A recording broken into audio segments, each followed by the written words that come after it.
What is going on, everyone? Happy Sunday. Welcome into GC Live Sunday Reset with your host, Jack Veltri. Just got back from Nashville a short while ago. Spent the entire day driving back this morning and into the afternoon. It was raining at times. It was crazy outside with the weather and whatnot, a little bit of traffic here and there. But you know what? We've made it back. We're ready to talk some football. South Carolina picks up a 28-7 win over the Vanderbilt Commodores yesterday in Nashville at First Bank Stadium. And what a game it was for the Gamecocks, as they are now bowl eligible for the first time since 2022. Yeah, that's right. 6-3 on the year. And coincidentally enough, the last time they became bowl eligible also came in Nashville when they went 6-3. And that is a really neat thing for Shane Beamer and this team. And look, it's been a long road to get back here. Obviously, last year did not go as expected for South Carolina. Look, 2022, they finished the year 8-5, and obviously they lost in the Gator Bowl, but everyone remembers the wins over Tennessee and Clemson to end the year and just how everything kind of came together. And that's kind of the feeling you get now, because obviously last year was not a great year. 5-7, missed a bowl game, and that is not, as many of the players and Beamer put it yesterday, not the standard around here. And there's a lot to talk about today. We are going to be talking about the game, obviously. We'll hit on a little bit of the rankings with the AP poll coming out, and we'll look into potentially what the CFP might look like for South Carolina, and then I'll share some of my thoughts on all that, and then we'll close this show out talking a little bit of fall baseball, because that wrapped up the other day, and we have got a lot to talk about. So before we get going, hope you guys are all doing well. Appreciate you guys tuning in. Craig, what's going on, my man? Appreciate it. Great win indeed. That was a fantastic win. Rob the Builder says, welcome back, Jack. Energy and physicality. Yep, South Carolina brought it, and they did it. So that is really, really good to see them get that win. And Hutch says, hey, Jack, haven't been back in a while. Well, I appreciate you tuning in. Hutch, awesome to have you back on. I remember you from hopping on all of these streams recently, so definitely appreciate you tuning in. EXO says, hey, awesome weekend. Yeah, absolutely. It really was an awesome weekend for the Gamecocks. So go ahead and drop any questions you have. I'm going to go ahead and save all these, and we'll answer them as always, kind of in the middle towards the end of this stream. And if you haven't already, go ahead and give this stream a thumbs up if you're enjoying it. And while you're at it, go ahead and subscribe to Gamecock Central YouTube. Would really appreciate it. But before we get the ball rolling with this game and answering all your questions, talking about everything Gamecock related, got to give a shout out to our main sponsor of the evening, right above me here, Clint Hammond of CMG Home Loans. So maybe you're like me, you're living in an apartment right now, or maybe you're just looking to buy a home, but you don't know where to start. You don't know what steps to take. It can be a real complicated process from what I understand. Fortunately for you, there is someone out there that will be willing to help you with all of those needs, from your housing to mortgage, whatever the case might be. And that is Clint Hammond of CMG Home Loans. He's been in the mortgage industry for a very long time now, well over 20 years at this point. And he's a lifelong Gamecock fan, a longtime supporter of all of our Gamecock Central Live programs. Again, you'll see his name right above us here on every GC Live program. And definitely give him a call at 803-422-6797. NMLS number for him is 71597. And you can also go to ClintHammond.com. So I want to thank Clint Hammond of CMG Home Loans for being a wonderful sponsor of all of our GC Live programs. And so I hope you guys are all doing well. Like I said, J-Mac tuning in. Appreciate it, man. Happy to have you aboard. Great game. The offense is getting better every week. Absolutely agree with you, Michael Lynn. The offense has been looking so much better lately. And I think that's where we got to start with this. We'll obviously hit on just about every part of this game. And like I said before, go ahead and drop any of your questions that you do have for me, and I will try to get around to answering every one of them like I always do. So let's get started with this offense. So in case you missed it yesterday, like I said at the beginning of the show, South Carolina beat Vanderbilt in Nashville at First Bank Stadium, 28-7. I was there in the elements, and in case you don't believe me, here are a few clips that obviously, if you have been following along lately, I've been putting together behind the scenes videos to kind of take you guys inside what it's like covering these games and stuff. I've done it over the last 2 games, and coincidentally enough, South Carolina's won those 2 games, and last night did the same thing, and got a lot of good stuff, and they're 3-0 since then. So just saying, something's changing. I guess it's for the better. So here's some clips from last night of just what it was like being at that game.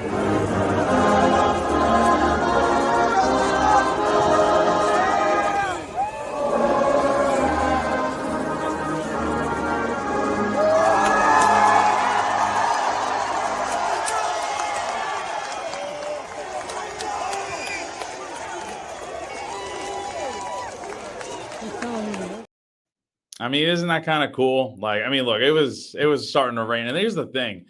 I thought the rain was really going to be coming down throughout the game. That's kind of what it felt like the case might be. I mean, right before kickoff, it was pouring pretty hard. But honestly, throughout the game, it seemed like the rain actually held up and it wasn't too bad. And of course, it comes down right after the game ends. And look, it's a really exciting atmosphere for South Carolina. But here's the other clip that I wanted to share that actually Shane Beamer himself went ahead and quote tweeted on Twitter, which was pretty cool. So this one, I think, will probably get you guys pretty fired up.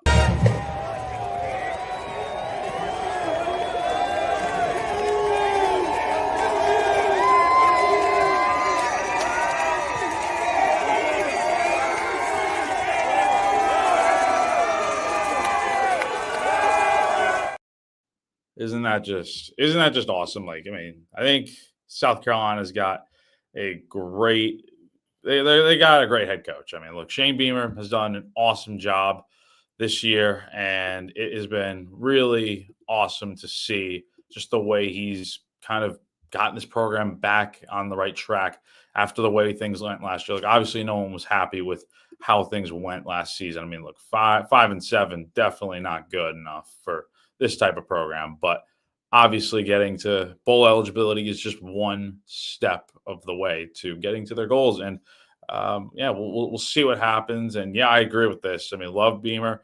All the Beamer haters are quiet now. Yeah, you're definitely right, Facebook user. 100% spot on. And yeah, I think everyone is just really happy to see South Carolina is playing some good football right now. And speaking of good football, like I mentioned before, the offense last night, I really was impressed with how they looked, especially with the way they were able to respond, right? So I think the first thing we need to point out, and this kind of will, kind of intersect with defense for a little bit. Then we'll get into defense in a little bit here.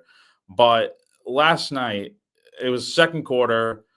Lenore Sellers had just fumbled inside Carolina territory. Vanderbilt gets the ball back. It's a scoreless game. And I think everyone's kind of thinking, like, all right, here we go. Like the mistakes are going to be really crucial in this game, and especially turnovers. I feel like in this type of game, it can lead to another team going out there and taking advantage and being the difference in the game. But fortunately for the Gamecocks, the defense, 2 plays later, Kyle Kennard got a strip sack fumble and gave the offense the ball right back. And the 2 key plays on that drive that South Carolina, spoiler alert, went and scored on right after getting the ball back, thanks to Kennard. 23-yard pass to Nick Harbor from Sellers was an absolute perfect throw right to Nick. And Nick, I thought, played really well last night. Like 3 catches, 43 yards. Doesn't sound like a lot, but when you consider the fact there wasn't like one true guy that had that big game. Like Josh Simon had a great night, obviously. But I mean, Nick was tied for the team leading catches, had the team high in yardage for receivers. And he also had that big catch, which led to the next play where Josh Simon caught a 17-yard touchdown pass in the end zone from Sellers. And that was a really good way to break the ice, get on the board first, and kind of show that, like, this offense can go out here and really compete with anyone right now. And I was really impressed with the way the offense was able to respond. Like I said, like, there were times in this game where it felt like Vanderbilt was going to get it going. Like, they crossed the 50 multiple times in this game. And I don't want to make this about defense right now, but South Carolina's defense just showed up. And I think that helped so much with this offense. Like, the other big drive I think about when it comes to this game, and we're going to get into a lot more of him in a sec, Rocket Sanders. right before his first touchdown of the night, which came on the opening drive of the second half, can we just talk about this play that Sellers made? It was right after Casey Henry's holding penalty to open the second half, and South Carolina's backed up. It's like 1st and 20 inside, deep in their own territory, and they've got a lot of yardage to make up for. And I don't even know how. Like, me describing it probably won't even be enough. I mean, you can go find the clip on Twitter or on SF Cocking, which is a great YouTube channel to see all these clips from the games and stuff. And it's wonderful. I don't know who posted it, but credit to that guy or girl for posting it. It's awesome stuff. But Sellers, he drops back. He's scrambling around. He looks like he's about to get sacked. And I think it was Casey Henry who might have gotten beat a little bit on a block. And I thought the offensive line did their job last night. No sacks. That's important to look at. But, I mean, Sellers, I mean, he was about to be sacked. Let's be real. I mean, he was about halfway to the ground. And just somehow he, like, ducks his head down, spins out of a sack that would have been inside the 5-yard line. And he just takes off. He looks like he's about to run. And had he tried running for yardage, he wouldn't have been close to the first down marker. Like, he probably would have picked up maybe 5-6 yards. But instead, as he rolled out, he decided to throw a lollipop type pass to Jared Brown, who was left wide open, and it was a 51-yard play. 2 plays later, and remember this play is important with Sellers making things happen. Rocket Sanders scores on what I think was a 33-yard touchdown run, and I mean, look, that is a huge. I mean, look, South Carolina was already up by that point. But to take a 14-0 lead and score right out of the jump in the second half was really what you want to see from this offense. That was a really, really nice play. And I agree, Big Red. That rainbow to Brown was nice. Is that what to expect from Lenoris? He did it last game also. Yes, I think this is what you should expect from Lenoris Sellers. I think a lot of the people that were doubting him and kind of saying that, he's not the answer, he's not a good quarterback. Like, I remember reading all that garbage, quite frankly, from after the Alabama game when he had the turnovers and stuff. And look, he is still in his first year as a starter, but you know what? He's making significant strides, and the fact that he's able to make these big plays happen and he's able to throw for as many yards as he did last night. I mean, he had a really nice passing day, 14 of 20 passing, 238 yards, 2 touchdowns, 70% completion rate. That is fantastic from him. And he just continues to get better game by game, and he has been really solid. And like Garnet Yardbird says, that play by Sellers flipped the field. It changed the momentum of that drive, because if Sellers goes down for the sack, it's 2nd and forever. And let's say South Carolina goes 3 and out right there. You're giving the Vanderbilt the ball back probably in South Carolina territory. Kai Kroger's a great punter, but, I mean, that's a tough situation to be in, punting from your own end zone. And we know how things like that can work. When it's, you have a short field to play with and not much room to punt. So, but the point is, Sellers making plays, you definitely should expect a lot more of that from him. And like Hutch says, great game by the whole offense to defeat Vandy and the help with the defense. Yeah, we're going to talk about the defense here in a sec. But Rocket Sanders, how can we not talk about this dude? He was phenomenal last night, y'all. 15 carries, 126 yards on the ground, 2 touchdowns. Also had the other touchdown, which was a 39-yard run. And keep in mind, that came right after Vanderbilt had scored in the third quarter to respond to South Carolina. What does South Carolina do? They go back down the field and score a touchdown of their own to reclaim, I guess, a 14-point lead in the third quarter. And that wasn't it from Rocky. He also had a big touchdown in the fourth quarter to kind of put the game officially on ice when he had a nice touchdown catch. And look, he was awesome last night. Like, again, 2 catches, 52 yards. The touchdown went for 43 yards. I mean, he's been everything you want and more lately. I think this is kind of what we expected from Rocket, and it took a little while to get here. I cannot lie. I was kind of waiting for the Rocket. I don't want to say resurgence, because this is his first year of South Carolina, but you know what I mean? Like, kind of like from what he was with Arkansas. Like, he was this guy that seemingly ran for 100 yards each game.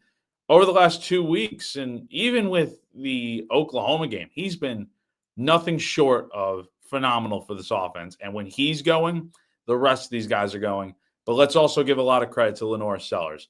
When he's going to, and Rocket's going to, this is what you can expect from this offense. A lot of great plays, moving the ball downfield. I mean, look, it is really, really nice to see this offense get moving. And I mean, Jay Diz brings up a point that Dow Loggins kills the offense when he tries to get cute with his play calling. And there was one play in particular I was kind of like, huh? Like, it was when Jared Brown got absolutely clocked on, I think it was an option, it was a pitch option in the first half. I can't remember exactly what point in the game, but it was a pitch option and not a ton of blocking on the outside, but Brown just got absolutely manhandled, taken to the ground. Like, it was a hard hit. And you could hear it in the stadium, like, whoa, that was crazy. And I mean, Brown was still in the game after that. Obviously, he had the 51-yard catch and stuff, but really impressed with what this offense is doing. There are some times where the offense, I think, tries to get a little too cute, especially with running the triple option and whatnot. But I thought last night, I don't really have a ton of complaints. Like, I thought they did enough to win this game from an offensive standpoint. I mean, when you have over 450 yards of offense, that's really solid. And once again, you rushed for more than 200 yards on the ground. So kudos to this offense for kind of getting it figured out and looking really, really solid. And Rocket at this point, I was going back and looking last night because I was just interested in it. I think Rocket on the year has 11 total touchdowns. Last year, South Carolina had 17 touchdowns from the rushing attack. That puts into perspective just how important Rocket is to this offense. He has been really solid out there. And again, he's coming along very well as a pass catching back. Like, again, with these little dump off screens and stuff, he has been phenomenal. And it's tough to bring him down. Hutch brings up a great point. When Rocket is past the line of scrimmage, he goes boost mode. I agree. He has just been really, really solid. And again, there's not, like, you can't say anything more about him. He's just, what else can you say? I mean, he has been really fantastic for this team. I've said it multiple times throughout the stream. Like, I've been really, really happy with what I've seen from him. And EXO says, Rocket is a rocket indeed. Tough to bring him to the ground. You got to be happy with the effort you get from him. Garnet Yardbird says, when is the last time a Gamecock running back had back-to-back 100-yard games with multiple touchdowns? Oh, gosh, put me on the spot. I'd have to look it up, and that might take a minute. But I would say, for the sake of the stream continuing and stuff, because we got a lot to talk about tonight, if you guys want to go ahead and comment it away and kind of share who it is, that'd be awesome. Would help out. If I had to take a gander at who it might be, Mike Davis, maybe? Is that too far? Maybe Lattimore. I feel like Lattimore is probably an easy guess, but more recently, Mike Davis. How about Kevin Harris? Actually, I'm gonna go with Kevin Harris because 2020, if I'm not mistaken, that was probably like the first year I was covering on the beat. He was really like Kevin Harris back in that COVID year with how many things went wrong for South Carolina that season. He was phenomenal. So again, South Carolina, they're looking great right now on offense, and Rocket and Lenore Sellers have been a really, really big part of it. And let's give credit to some other guys too. I mean, Josh Shine's been rocking and rolling lately. Oscar Attaway, I thought, he's been looking low-key kind of solid lately. Like, I've been seeing him. He's a nice complementary back behind Rocket. Rocket's going to be your main guy. But Attaway's been getting his touches, and he's been making some nice moves, running through some guys. I've been really impressed with what I've seen from him. And here's a crazy number from Rocket last night. 8.4 yards per carry last night from Rocket. That's nuts. And Attaway's not far behind. I mean, 4.3 yards on the ground for his 8 carries for 34 yards. I mean, look, it's not as great. Obviously, nothing's going to be compared to what Rocket did last night. But like I said before, Attaway's a nice complementary back right behind right behind what Rocket does. And I think you got to be happy with where this offense is at. So, really good night for them, and nothing more to really say about it. Let's flip over to the defense now. As I mentioned before, the turnover that Kennard forced in the second quarter on the strip sack fumble, huge play. That really helped the offense kind of get it going in a game where both teams were kind of struggling to get anything going. But throughout this game, I mean, look, were there times where I kind of got a little bit worried that Diego Pavia, aka Vanderbilt's quarterback, was gonna go off and just have his incredible night? Like, yeah, I definitely had those feelings at times, especially after he broke out of a few big sacks and ran for what, like a 17-yard touchdown in the third quarter to get Vanderbilt on the board. Like, he did that on a third down play, if I'm not mistaken. He is, as I think Debo Williams put it last night, he is everything as advertised. Everything that you hear about him, everything that you see, he has been that for Vanderbilt. Like, there is a reason why this team has 6 wins already, that they're not in the basement of the SEC. He did a really, like, he's done a great job for Vandy this season. I thought he was kept in check. And here's a good point by Craig. Craig said all week we would knock Pavia out of the game. Finally did. Yeah, so Pavia went out in the fourth quarter, but even at that point, I mean, Pavia was getting, like, you got to remember, despite him having a decent night, I mean, look, 166 yards passing, no touchdowns, no picks, did have the fumble, and then 65 yards on the ground with a touchdown. That's not too bad, but you also have to remember South Carolina was living in that backfield last night. And there were times where I'm just like, Pavia is making mistake after mistake. Like, for as well as he played at times last night, he also really made some kind of weird decisions throwing the football, and he could have been picked off 2 or 3 times in this game, if not more. But I've been really impressed with the way this defense has been able to just match up against literally about any quarterback at this point. Like Jalen Milroe, you contained him for the most part. Let's see, who else? Jackson Dart was kind of like, Jack Dart was pretty good. Marcel Reed was another guy last week with A&M. I thought, especially in the second half, you did a great job of keeping in check. And then Pavia, besides the one touchdown, and besides a few nice passing plays, I really thought this defense stepped up and did what they needed to do. Specifically, and I know we've gotten some questions about it with DQ Smith. So DQ was, look, he had his helmet, didn't have his helmet on at the beginning of the game, and he was on the sideline when the starters came out on defense. I think a lot of people in the press box kind of thought, oh, is this going to be like a team-related issue, like a disciplinary thing? But after the game, Beamer clarified and didn't provide a ton of detail on what it was. But when speaking with Clint Haggard, the athletic trainer, before the game, Clint had told Shane, basically, I'm paraphrasing here, that DQ had a little bit of an injury, and so Shane was wondering if he's going to be out, and he didn't play last night. Instead, Peyton Williams, who did really solid last night, had 2 pass breakups, 7 tackles, filled in as the starting DB opposite Odie Fortune. I thought he played really solid last night. Like, I thought he did his job. Specifically, the 4th down stop he had, which I actually asked Shane about on tonight's teleconference. He said it was a great effort by Peyton on that play.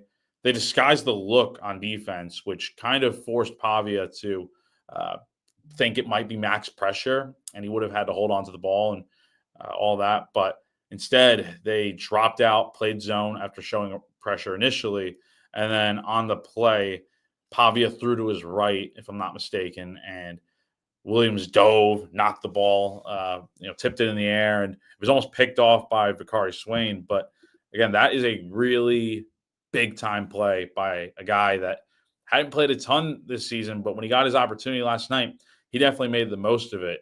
And I thought he did a really good job. I thought the DBs in general did a really solid job, and with this whole defense in general. Like, honestly, I thought everyone really did a solid job. And then the other 4th down stop kind of came in the fourth quarter, kind of essentially similar to what Rocket did with his 3rd touchdown of the night. It put the game on ice. Bam Martin-Scott basically had a free lane to the quarterback on 4th down, and You go back and watch the play. I think it was the center for Vanderbilt just did not seem to recognize that Bam was flying right past him, and because of that, no one was blocking him, and he nearly destroyed Pavia, which I think he did in the end, honestly. But I meant like sacking him because Pavia threw the ball up right as Bam came in, but he tipped it, and the ball got knocked down, and that was the end of the drive for Vanderbilt. And so, look, South Carolina had two really big stops in that game, and getting them on fourth down, especially, it's been pretty cool for Shane to see the mentality the defense has with getting these stops on fourth down and stuff. Like, it really is impressive the way this group just continues to dominate the line of scrimmage. They're playing together, and they got complementary football going at its peak right now. And it's really, really special what this defense is doing. I will say, we're going to talk about the rankings here in a little bit. I am a little worried that a defense this good, it's championship level defense. I don't want to start the talk of the playoff or anything yet, but like, I don't even think South Carolina's going to get in because there's still such a long way to go, and a lot of things have to happen.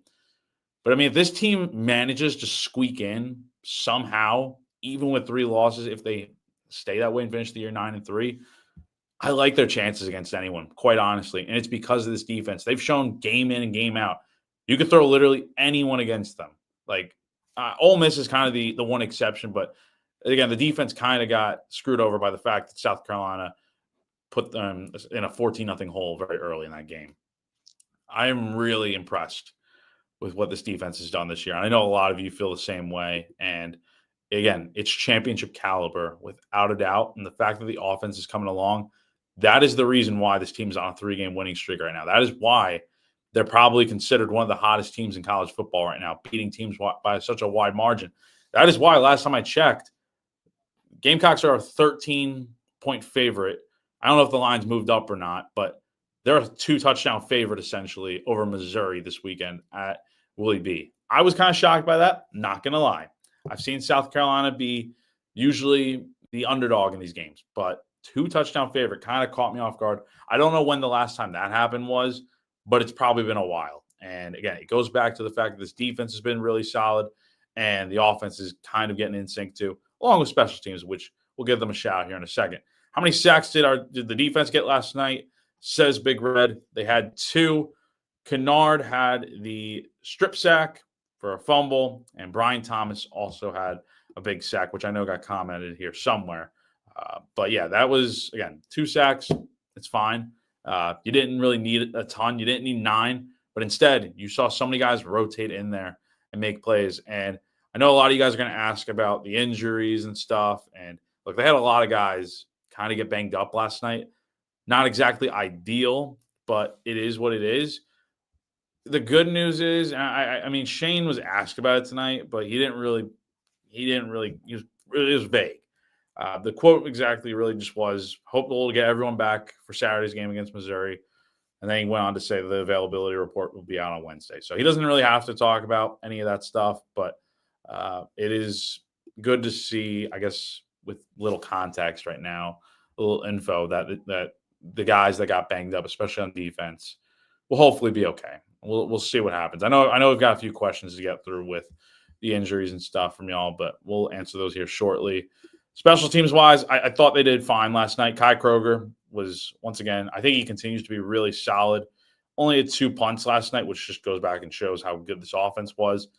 He had the long of 57 on the ball that got down inside the 1-yard line on, it was a great kick, but the ball went loose on the return from Vanderbilt and rolled to the 1. So a lot of credit to Kai on that one. And then he also had another kick that was really solid as well. Alex Herrera only had 1 field goal attempt last night, missed from 42. I know a lot of people are going to be out there saying, like, when are kicker I think my brother texted me yesterday watching the game. He's like, so when are South Carolina's kicker tryouts? Look, it's not an ideal situation to be in where you're lucky yesterday's game didn't come down to a field goal, but there have been games this year where, as Big Red points out, 6 points away from being 8-1.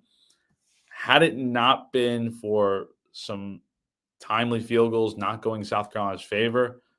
Again, it's not the reason why, but it's a part of the whole puzzle that if those kicks go in, South Carolina might be looking at a different type of record right now. 6-3 is good, but it's not great.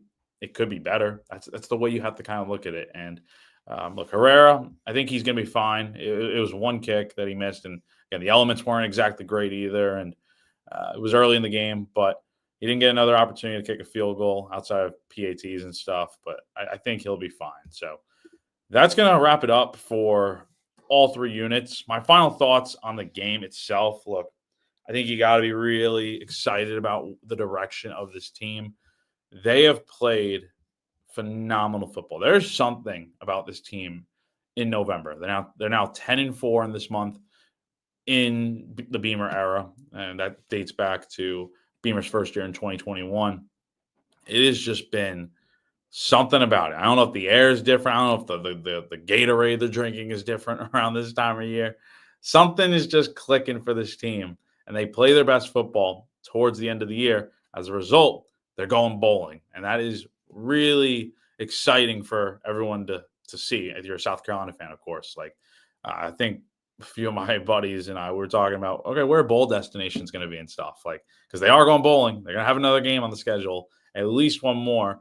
And look, deep down, I think you hope that let's get the cat out of the bag here. Like, I think a lot of people are hoping this team will sneak into the CFP. I think the last odds I saw were like a 14% chance to get in, according to like ESPN. If you ask me, there's still a lot of work to do. Obviously, you have to get to 9-3 to even have a chance.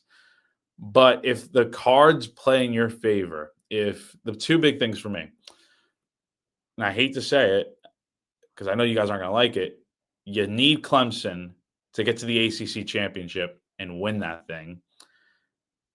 That would help from the standpoint of if South Carolina goes into Death Valley, beats a ranked Clemson team on the road in 3 weeks and gets that win there, and then Clemson somehow makes the ACC championship game still because they only have one loss in conference play, and they win it, and they get to the playoff as an automatic qualifier. Doesn't that look really good on South Carolina's resume that they beat the ACC champs? And like the ACC is kind of just a conference, I guess.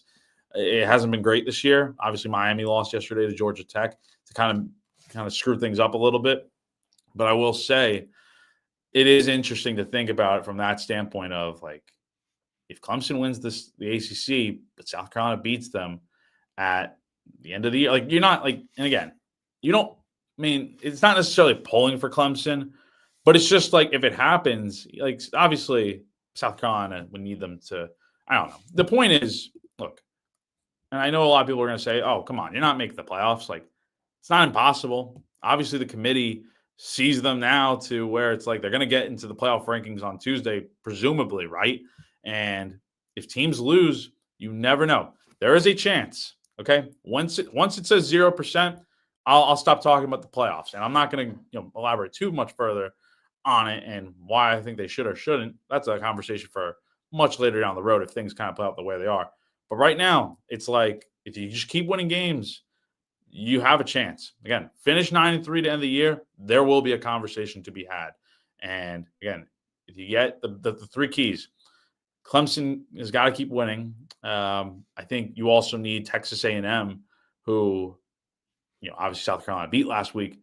You would need them to keep winning. Again, how good would it look if South Carolina beat the SEC champ and the ACC champ? I mean, that says a lot. I think this team has a much better chance of getting into the playoff if some of these things happen to where, because obviously the playoff committee looks at it like, what have you done lately? And if you beat, like, for instance, like if South Carolina's best win, for instance, was Kentucky at the beginning of the year, look how that win looks now versus back then. Kentucky was supposed to be pretty good at the beginning of the year. Now they suck. So it's like that win doesn't hold as much weight. Whereas A&M gets, into the playoff or they win the SEC title, that is the marquee win on South Carolina's schedule. And another team I think you'd probably need to keep winning is Alabama. It softens the blow of the loss a little bit in a game that you should have won. LSU's got 3 losses by this point, so I don't think they're getting in. unless there's some major help. But we'll see what happens. I see some people commenting that Utah and Boise State need to drop a game or two. Probably. I mean, look, there's a lot of things that need to happen, but at the same time, we'll see what happens. And Todd says, I'm sure the playoff committee is going to screw something up this year. It wouldn't shock me.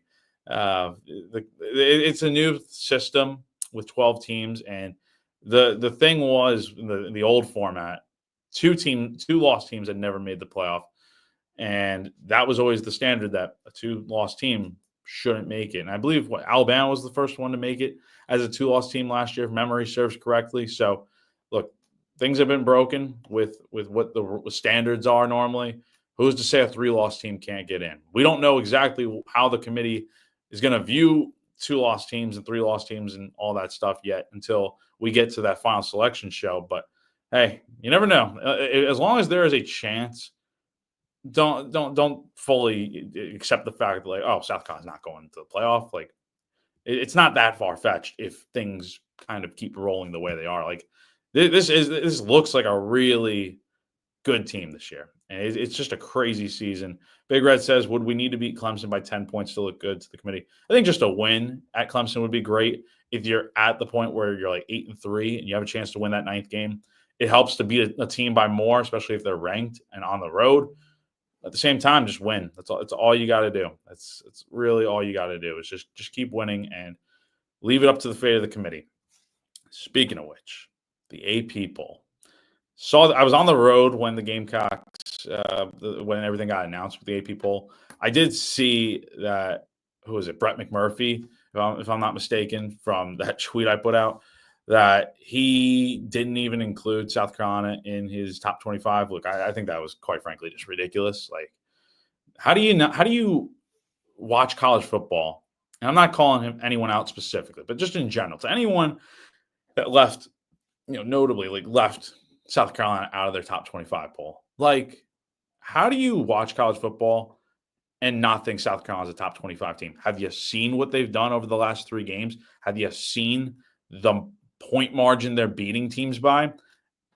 It's kind of astonishing that they're like, it's the AP poll, it's USA Today, I think, all that stuff. So it's writers, but at the same time, it's like, how can you claim to watch college football? And this is not about everyone, but how can you claim to watch college football and then you're leaving out the hottest team in college football right now out of the top 25? That's why the AP poll is kind of a joke, to be honest. Like, I don't pay too much attention to it right now because the only ranking that really matters is the CFP, and that is the one that's going to determine whether you get into the playoff or not, or I'm sorry, into a bowl game, whatever the case might be. You get what I'm trying to say. The CFP rankings hold so much more weight than the AP poll does. Again, it's just, I don't know. 23 is a good spot, I feel like, for South Carolina to be in. I'm glad they got in. It would have helped, obviously, if they didn't get in, because it would just add more fuel to the fire. But I know there's a lot of people that think South Carolina should be ranked much higher. And they've played they've played great, I think, pretty much all year. They've come close to being 8-1, like a lot of people said. But again, 23 for right now. Again, the AP poll really doesn't matter at this point. It doesn't hold much weight to me. It shouldn't to y'all. But we'll see. The next CFP rankings come out on Tuesday night on ESPN. I think it's at like 8:30, if I'm remembering correctly. Just check it out on ESPN around that time. And we'll have updates on Gamecock Central. We'll have a story whenever that gets announced. Make the rankings or not. We'll have all updates and coverage on that. So, but I fully expect South Carolina to get ranked. But Big Red brings up a good question. While I want to be ranked, it seems to be a curse to the Gamecocks. Is it, to quote Nick Saban, rat poison? We'll see. This team, like, they seem to do a really good job of not letting things get to them. Like the win over A&M, that was a real high. But it obviously didn't cause any issues, considering they went into a good road environment out of Vanderbilt and won by 21 points. So I think this team can handle any type of environment they go into and play well. And that's why I think if they somehow make the playoff, I know it's crazy right now, but like if they sneak in somehow, even with 3 losses, I know a lot of you are going to be like, you're crazy, but like, is it really that far fetched if things kind of roll in their way? I think they can go out here and beat any of these teams that maybe like besides Oregon or like Ohio State, just because we haven't seen South Carolina go up against those teams. But like, I think South Carolina, as of right now, it just looks like they can beat most of those teams that are in the current top 12. So we'll see what happens. But again, South Carolina is 23rd in the AP poll, and we will wait to see where they are in the college football playoff rankings. So let's get to a few questions here, and then we're going to flip it over to a little bit of baseball to kind of conclude the show. Big Red asks, what are your thoughts about Harbor running crossing routes? Is he ready for that kind of contact? Look, I thought he ran some really solid routes yesterday. I liked just how he got open. Like that's the big thing. He got open on some of these catches that he had, and even like there was one play, and the ball didn't go in his direction, but he just ran a straight go route. And he was flying over midfield, like well past. Like it probably would have been like a 50, 60-yard pass from Sellers had he decided to throw to him. But with crossing routes, I feel like they're getting to the point where he's probably comfortable doing a lot more things. I think last night was probably his best game so far this year. Alabama was good too, but from my standpoint, overall, I thought he did a really good job yesterday. Big Red also asks, is it fair to say our guys are competing at a completely different level after hanging tight with Bama? Did the Tide awaken a monster? I think the LSU loss, honestly, woke up a monster. Like, you saw just how that game went, and it was such a tough loss because I think everyone knows South Carolina probably should have won that game. But obviously they didn't, and they went to Alabama, went toe-to-toe with the Tide and lost, and ever since then, they've been playing their best football. And I'm telling y'all, it's just that Oklahoma game, I think, honestly, has just turned this whole season up to a different level. Beating up on someone for a change, I think, was really good for the Gamecocks. And again, it was nice. It's been nice to see the way this group has been playing over these last few weeks. EXO says, can you point out any other players outside our top guys that have been doing a great job? Like, how is our running back room coming along, receivers, et cetera? Yeah. So, like I mentioned before, you got your obvious guys like Rocket, Sellers, Harbor, I thought played a lot better yesterday. Josh Simon's been rocking and rolling. I think I mentioned it earlier. Oscar Attaway's been looking really good. And I've been really pleased with the progress of this offense. Let's give a big shout out to the offensive line as well. I think the O-line deserves a lot of credit. I think they did a really solid job last night. Gave a lot of holes to run through. And yeah, that is that. So Facebook user asks, what's wrong with Mazeo Bennett? I don't really know, to be honest. I mean, again, this was kind of asked during the teleconference tonight, and Beamer basically just said, like, go check the availability report on Wednesday. I think, look, I saw Mazeo warming up yesterday before the game. I thought he was going to be out there playing, and obviously he just really wasn't on the field too much. But yeah, Mazeo was, we got banged up last week against A&M, missed the second half of that game with an injury. And yeah, you hope he comes back. And when he does come back, it's fully healthy and ready to go, but we'll see what happens. Big Red asks another question. Did the rain stop Lenore's from airing it out more than he did? No, I don't think so. I think they had a good balance of what they were going to do last night, and you saw a lot of good runs. We also saw a lot of good pass plays, and in a game like that where you're up by multiple scores, why not run the ball with how good Rocket Sanders has been? Another question from Big Red. Is it sacrilegious as a Gamecock fan to say Sellers could be better than Rattler and Shaw? Ooh, I like this question. I would say, oh man, that's tough. I don't know about Connor Shaw because he's a perfect 17-0 at home, if I'm remembering right. That's tough to do. And in terms of talent and stats and stuff, like individual numbers, potentially. I think he's going to be the best dual threat quarterback South Carolina's had in a very long time. And look, he's doing things that if you put other guys into this offense, like if you put a Rattler, or I know Connor Shaw had some good wheels back in the day, but if you put like a Rattler or Shaw into this system, are they as efficient as Lenore's has been? I don't know. So I know systems are different for everyone with certain quarterbacks, but with the way this team's playing right now, Sellers is giving you the best chance to win each game, especially with the fact that he's done such a better job of limiting his turnovers and mistakes. So to kind of answer the question, I guess, he's on the right track, but ask me that question again maybe in a year or two if we're talking on the show. Big Red also asks another question. What was your opinion on the Sellers TD that got called out at the one? Was he snubbed the TD? Yeah, so This was right after Rocket had a really big run. I think it was in the third quarter, and he was around like the 6-yard line, and Sellers is running out to the left. He dives towards the pylon, gets called out of bounds at the 1. I thought he was in for a touchdown. I was watching the replay on the jumbotron. I thought he got in, but it is what it is, and it was a good effort by Sellers. Jadiz says, "How was that hit on Brown not targeting?" I need to rewatch the play, to be honest. Again, it's been kind of just all things going tonight with work and stuff, with the teleconference and getting back home earlier this afternoon. But I'll have a better answer. I'll bring it up on the Insiders Forum when I take a look. But comment away if you thought that play, that hit on Brown in the first half was targeting or not. And we got one more question. Oh, the same one from Jadiz. Yeah, again, I thought that touchdown run should have been touchdown run by Sellers.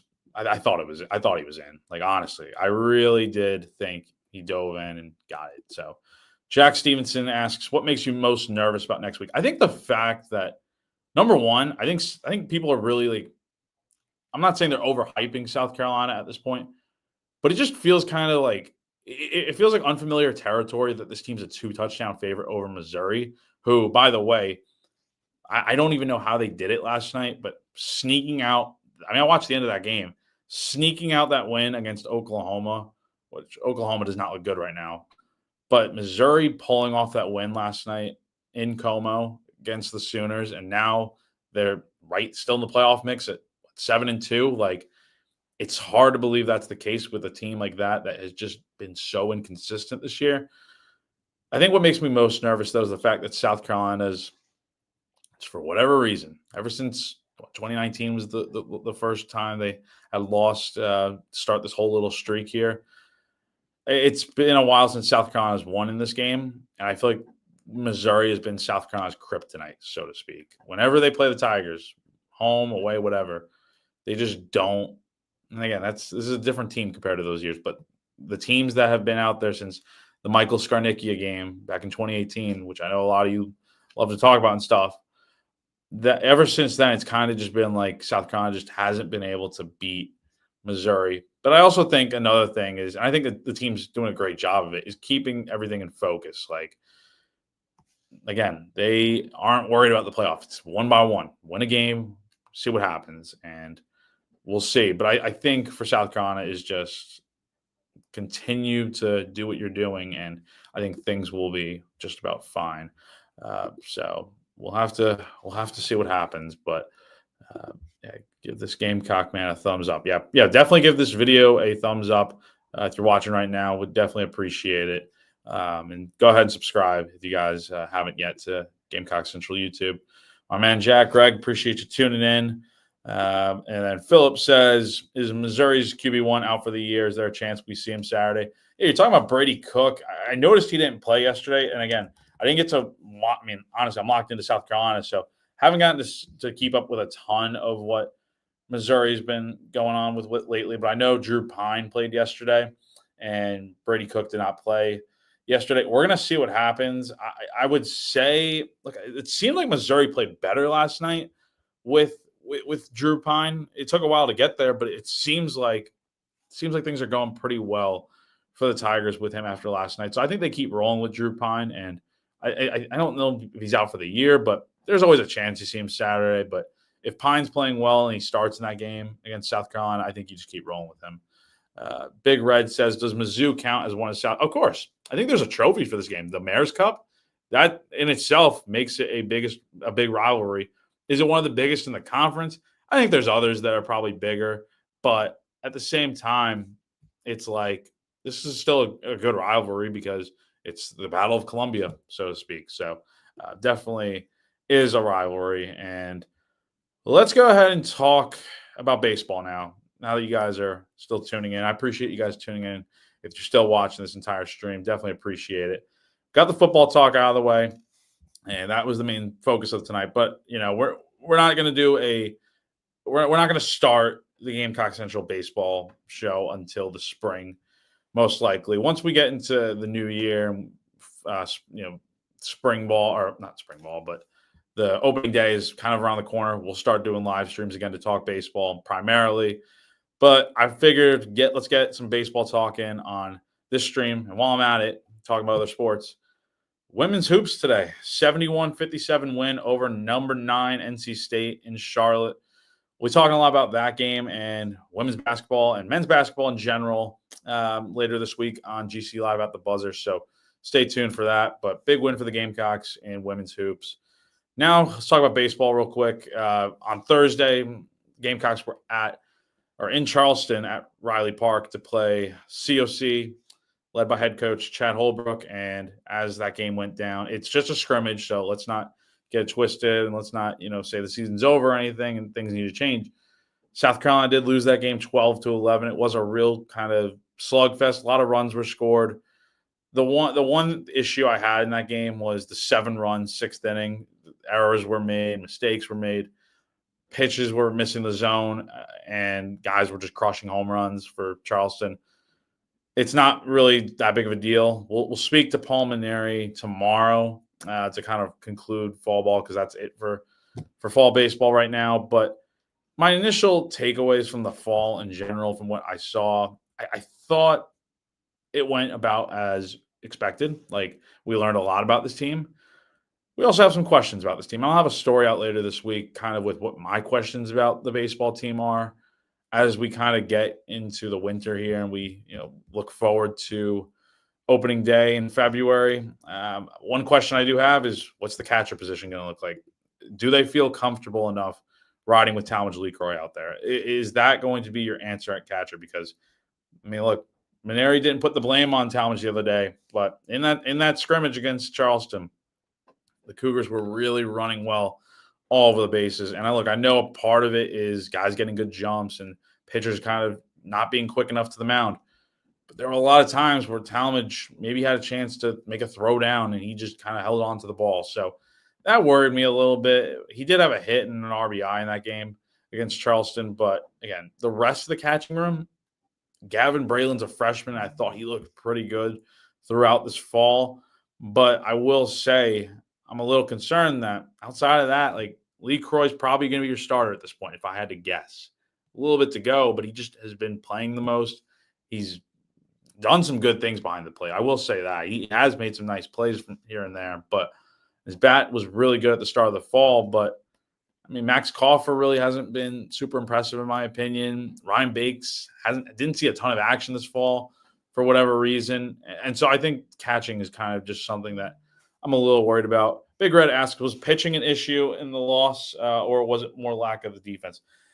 I don't even know if the pitching was necessarily that bad. I think the thing was that the one inning kind of screwed everything up with the 7 runs in the 6th inning. Again, they only had 1 error.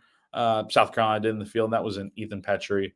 It was a ground ball between first and second, and he kind of charged in front of the second baseman at the time and booted the ball in that 6th inning. So that kind of led to a bunch of runs being scored. Overall, though, the pitching I thought was pretty solid. Like, Aiden Palmer struggled a little bit, but he also did pitch well at times. Jake McCoy got hit around early in the 1st inning, but in that 2nd inning, he looked a lot better. Brendan Sweeney looked great. Wyatt Evans, I thought, looked pretty good. Matthew Becker, of course, looked good too. So I thought the pitching has done a pretty good job to answer your question so far. The one thing, and this kind of is another question I have, is what does the rotation look like? I know it's such a long way away, and I don't even want to jump into the conversation of predicting starting lineups and all that stuff yet. But do we know, did we come out of this fall kind of knowing, who your 3 weekend starters are going to be? Maybe, but it's still anything could happen. And that's kind of what I'm thinking. I just don't know what this rotation is going to look like yet. It's felt kind of obvious in years past, but this year and maybe that's a good thing. Maybe it's a good thing that they have a lot more depth and a lot more talent and a lot more guys that have pitched really well. I can go through a whole list, but there's a lot of guys throughout this fall that I thought have pitched really well in their action during these scrimmages. And Thursday was another good night, I think, despite the fact, the 12 runs is don't look at the box score like that. If you watched that game or paid attention to what I had to say on my observations and thoughts from that game, the pitching I thought did what it had to do, and we'll see what happens. But I think just and EXO says, I'm ready for Omaha. They better get working. Yeah, I mean, don't book your flights yet or anything. Don't get your tickets, but I mean, look, this team, they got potential to get there. It's just, can the pieces kind of come together? Overall, though, I think there was a lot of good things that happened this fall. I've been impressed with some of the newcomers, like Ethan Halls looked good. Henry Casmar, I think, is your starting shortstop. Kennedy Jones really swung the bat well this fall. I think he was one of the more impressive players. He had a 3-run homer in that game on Thursday. Dalton Bayshore showed some good things. KJ Scobie's bat to contact or bat to ball skills have been really good. I think there's been a lot of good things to see with this offense. Pitching, a lot of different guys are throwing. We'll see what happens. And my final real question I have, I guess, before kind of starting to wrap things up is I mentioned it before with teams kind of running on South Carolina. And part of the thing was this fall, didn't get a real good sense of it because it's like they're going up against each other in these inter squad scrimmages. There were a lot of stolen bases during scrimmages. Now, is that because of the catching not being great on stolen base attempts, or is it just these guys on the base paths are really fast? I think we saw a little bit of that in the Charleston scrimmage where Charleston was really running early and running wild and taking extra bases.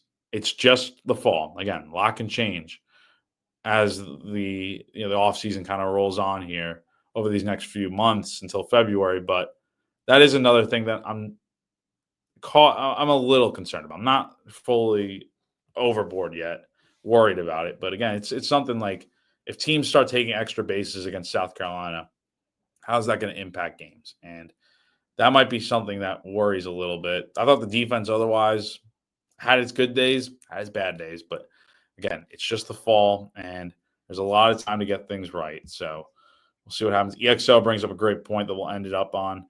He says, we got to beat Clemson this year in all three sports. Though thought we agreed that last season sucked. Oh, yeah. Baseball last year was tough. That was tough. And those Clemson games were kind of just, again, it'll be nice to see a 3-game series this year. I know Clemson played the Savannah Bananas the other day, and that seemed really cool. And they were also just at Alabama this weekend for a scrimmage. So, look, there's a long way to go. But, yeah, you obviously want to beat Clemson. And it starts with a few weeks here with football. So, that's going to do it for tonight's episode of GC Live Sunday Reset. South Carolina, 3 more games to go. Missouri this weekend, 4:15 SEC Network. On Saturday at Willie B. Then the week after, Wofford, afternoon game. I think it's the same time.